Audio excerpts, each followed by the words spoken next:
बहुत समय पहले की बात है। कासगंज नामक एक सुंदर सा गांव हुआ करता था। उस गांव में एक लकड़हारा रहता था जिसका नाम रामू था। रामू बहुत ही ईमानदार और मेहनती था। वह हमेशा अपने काम से खुश रहता था। उसके पास ज्यादा पैसे नहीं थे, लेकिन वह अपनी जिंदगी से संतुष्ट था। रामू के परिवार में उसकी पत्नी और उसके 2 बच्चे थे। रामू सेठ लालचंद के यहाँ लकड़ी काटने का काम करता था और लकड़ी काटने के बदले में सेठ लालचंद रामू को पैसे देता था, जिससे रामू और उसके परिवार का जीवन व्यापन होता था। सुमन, मैं काम पर जा रहा हूँ। आज बहुत देर हो गया है, तो तुम बच्चों को स्कूल छोड़ाना। जी, स्कूल तो मैं छोड़ आऊंगी, लेकिन मोनू और चिंकी पिछले 2 दिन से कह रहे हैं कि उनके स्कूल की टीचर स्कूल की फीस मंगा रही है। हाँ, तो जाकर दे आओ ना स्कूल की फीस। अजी कहाँ से दूं? आप जो पगार लाते हैं उसमें मुश्किल से तो घर चल पाता है। अब उतनी सी तनख्वाह में मैं बच्चों की फीस का इंतजाम कैसे करूं? अजी मैं एक बात आपको साफ साफ कह देती हूँ, आप सेठ लालचंद जी से पगार बढ़ाने की बात कहिए। दिन पर दिन खर्च बढ़ता जा रहा है। बाजार में अगर सब्जी लेने निकलो तो सब्जियों के दाम आसमान छू रहे हैं, और बच्चों की पढ़ाई का खर्चा, घर का खर्चा अब इतनी कम तनख्वाह में कैसे गुजारा होगा? ठीक है, मैं आज ही सेठ जी से थोड़ा पगार बढ़ाने की बात करता हूँ। इतना कहकर रामू काम पर चला जाता है।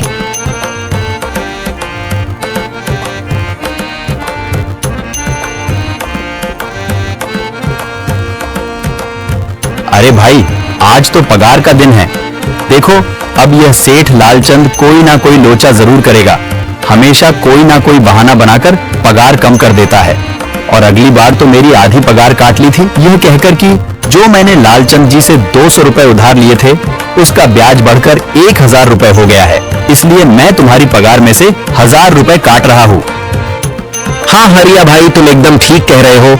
ये सेठ लालचंद ना एक नंबर का चालाक और लालची इंसान है। एक तो दुगुना काम ले लेता है और बदले में पैसे भी पूरे नहीं देता। हाँ भाई, मेरे भी अगली बार सेठ लालचंद ने पगार काट लिए थे। मैंने बस 2 छुट्टी ली थी जब मेरी बिटिया बहुत बीमार थी, और इस लालचंद ने इस बात का फायदा उठाकर मेरी पूरी आधी पगार काट ली। हे भगवान, बस सेठ जी, इस बार मेरी पूरी पगार दे दे। बच्चों के स्कूल की फीस भी भरनी है। ऐसे सभी लकड़हारे अपने काम पर लग जाते हैं। काम करने के बाद सेठ लालचंद के पास जाते हैं। सेठ जी, महीना पूरा हो गया है, हमें हमारी तनख्वाह दे दीजिए। देखो भाइयों, अभी मेरे पास तुम्हें देने के लिए पैसे नहीं है। अभी माल नहीं बिका है, सारा माल गोदाम में ही पड़ा हुआ है। कल या परसों तक तुम्हें तुम्हारी तनख्वाह मिल जाएगी। पर सेठ जी, अभी हमारे पास बिल्कुल पैसे नहीं बचे हैं। घर का भी सामान लाना है, बच्चों की फीस भरनी है। अरे मैंने कहा तो सही, 1-2 दिन और रुक जाओ, कल या परसों तक पैसे मिल जाएंगे। अभी मेरे पास पैसे नहीं है। सभी लकड़हारे निराश मन से अपने अपने घर आ जाते हैं। अजी क्या हुआ? इस बार कितना पगार मिला है? सुमन, अभी कोई पगार नहीं मिला। सेठ जी ने कहा है कि 1-2 दिन में पगार मिल जाएगा। पगार नहीं मिला? आपको तो पता है ना, बच्चों की फीस भरनी है। इनकी स्कूल टीचर ने आज साफ साफ चेतावनी दे दी है कि अगर कल फीस नहीं लाई तो बच्चों को घर पर ही बिठा लेना। अब बताओ मैं क्या करूं? मैं क्या करूं सुमन, ये सेठ जी समय पर कभी पैसे देते ही नहीं है। अब तो बस हम इंतजार के सिवा और कुछ नहीं कर सकते। 1-2 दिन की बात है, देख लेते हैं। ऐसे ही 2 दिन गुजर जाते हैं। 2 दिन बाद सेठ लालचंद सबको पगार देता है। अरे हरिया, ये ले अपनी इस महीने की पगार।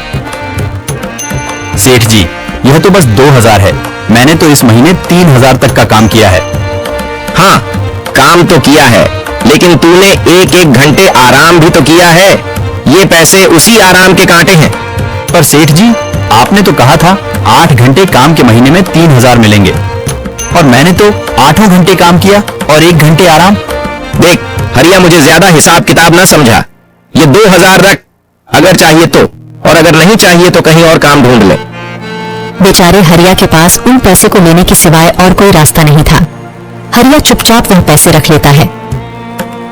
रामू, ये लो तुम्हारे 2500 रुपए। पर सेठ जी, 2500 क्यों? मेरे तो पूरे 3000 बनते हैं ना। मैंने तो कोई छुट्टी भी नहीं की और ना ही कोई आराम। मैंने तो अपना सारा काम समय पर किया है। हाँ, समय पर तो किया है, पर इस समय बाजार में लकड़ियों का दाम काफी सस्ता हो गया है। इस वजह से अभी तुम्हें भी पगार कम ही मिलेगी जब तक लकड़ियों का दाम नहीं बढ़ता। पर सेठ जी, बात तो 3,000 की हुई थी ना, अब 2,500 में मैं कैसे घर चलाऊंगा? बच्चों की स्कूल की फीस भी भरनी है सेठ जी। इस बार आप पूरे पैसे दे दीजिए। 2,500 ही मिलेंगे तुझे। यहाँ काम करना है तो कर, वरना कहीं और काम ढूंढ ले। बेचारे हरिया के पास उन पैसे को लेने के सिवाय और कोई रास्ता नहीं था।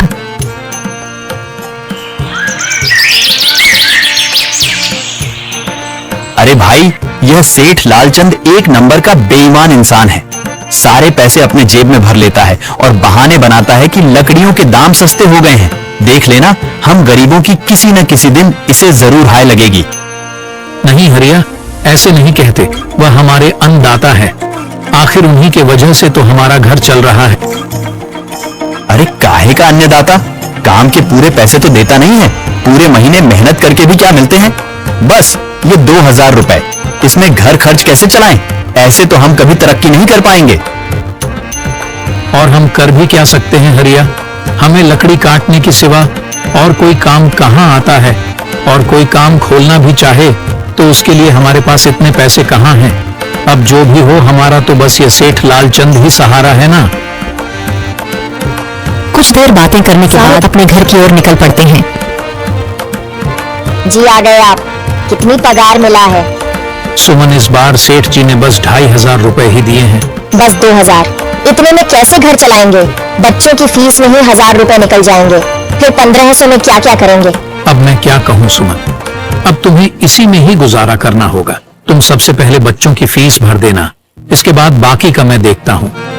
अजी आप क्या देख लोगे? सेठ जी से पूरे पैसे तो मांगे नहीं गए आपसे? नहीं सुमन, मैंने सेठ जी से पैसों के लिए कहा था, पर सेठ जी ने साफ इनकार कर दिया और कहा, यह लेना है तो लो, वरना कहीं और काम ढूंढ सकते हो। मैं सोच रहा हूं कि लकड़ी काटने के बाद मैं कहीं और भी काम ढूंढ लूं। सेठ जी के यहां से काम करने के बाद मैं दूसरी जगह पर काम किया करूंगा, इससे कुछ ज्यादा आमदनी हो जाएगी। आज ही मैं सेठ जी के यहां पर काम करने के बाद और भी जगह काम ढूंढने जाऊंगा। इतना कहकर रामू काम पर निकल जाता है और जैसा कि रामू ने कहा था, वह लालचंद के यहाँ काम करने के बाद काम की तलाश में निकल जाता है। रामू पूरे गांव में काम ढूंढता है, दुकानों दुकानों पर जाकर लोगों से काम मांगता है, मगर हर जगह रामू को केवल निराशा ही हाथ लगती है। अंत में थक हार कर रामू वापस जाने लगता है। तभी वह देखता है कि अचानक बहुत सारे भैंसों का झुंड उसकी तरफ दौड़े आ रहा है। यह देखकर रामू बहुत डर जाता है। वह इधर उधर देखता है तो उसे एक गुफा दिखती है और वह गुफा में जाकर छुप जाता है। जब भैंसों का झुंड वहां से निकल जाता है तब रामू की जान में जान आती है। हे भगवान, आज तो बाल बाल बच गया मैं, वरना आज तो मैं इन भैंसों के पैरों तलों तो कुचला ही जाता। पर यह मैं कहां आ गया? रामू यह सब सोच ही रहा था कि तभी उसकी नजर गुफा में रखी एक टोकरी पर जाती है। रामू उस टोकरी के पास जाता है। ये कैसी गुफा है? ये कैसी टोकरी यहाँ पड़ी है? इसे मैं घर ले जाता हूँ, सामान रखने के काम आ जाएगी। रामू जैसे ही उस टोकरी को हाथ लगाता है, गुफा में से एक आवाज आती है, रुक जाओ, इसे छूने की कोशिश मत करो। यह आवाज सुनकर रामू एकदम पीछे हट जाता है। तभी गुफा में एक जिन्न प्रकट हो जाता है और वह रामू से कहता है, कौन हो तुम और मेरी गुफा में क्या कर रहे हो? मुझे माफ करना, आप जो भी हो।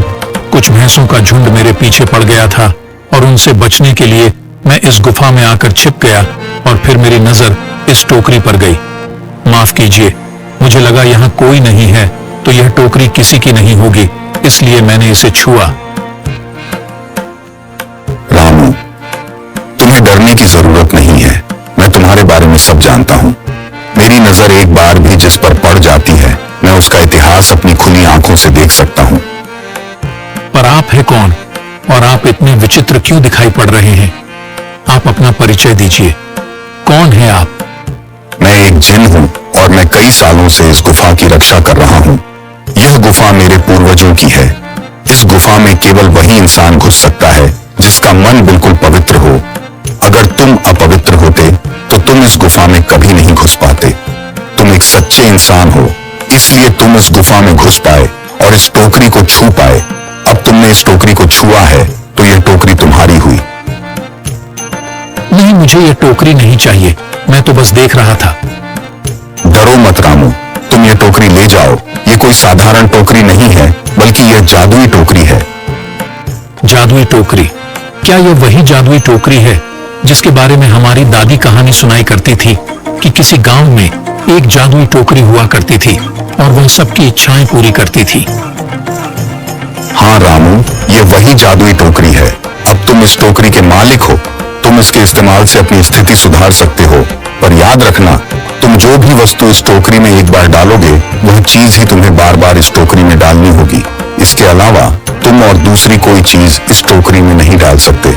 अगर तुमने ऐसा किया तो इसका परिणाम तुम्हें ही भुगतना होगा। मेरी इस बात को हमेशा ध्यान में रखना और सोच समझकर बिना लालच किए इस टोकरी में वह ही सामान रखना जिसकी तुम्हें जरूरत हो। रामू टोकरी को लेकर घर आ जाता है। सुमन, ये देखो, ये मैं क्या लेकर आया हूँ।